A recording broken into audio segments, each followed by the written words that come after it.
Mapagpalang araw po sa ating lahat. Ako si Godfrey Quizon. This is my devotion for today, July 4. And ang topic po natin for today is, ano ang best argument mo? So, ano po ba yung moral argument? So, the moral argument is a powerful defense for the existence of God. It observes that all people, regardless of culture, background, have a sense of right and wrong. This universal moral compass points to the reality of a divine lawgiver. If there is no God, then morality is just human intention and has no ultimate authority. But because we know deep down that certain things are truly good or evil, this points to a God who is the source of moral law, justice, and conscience.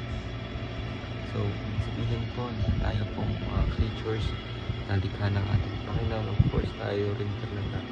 Kung meron po tayong morality, dapat nag-create sa atin ay meron din.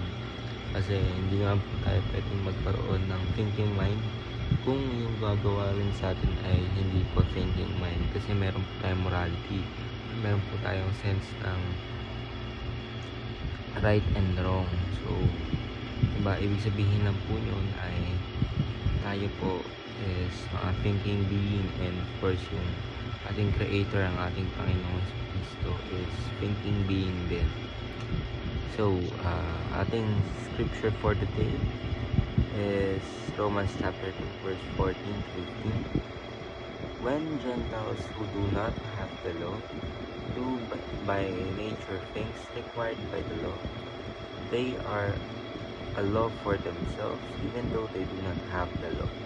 They show that the requirements of law are written on their hearts, their conscience, also bearing witness in their thoughts, sometimes using them and other times repenting them. So, ibig sabihin lang po niyan ay kung tayo nga po is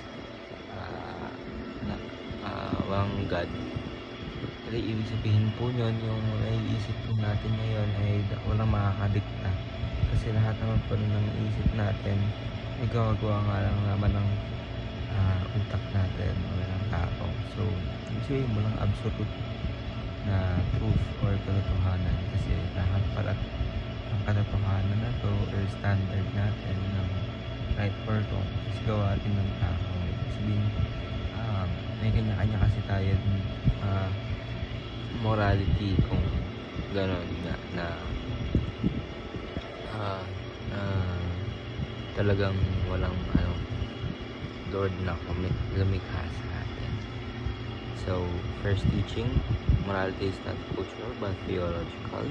God inscribed His law in every human heart, and your changed life is the best moral argument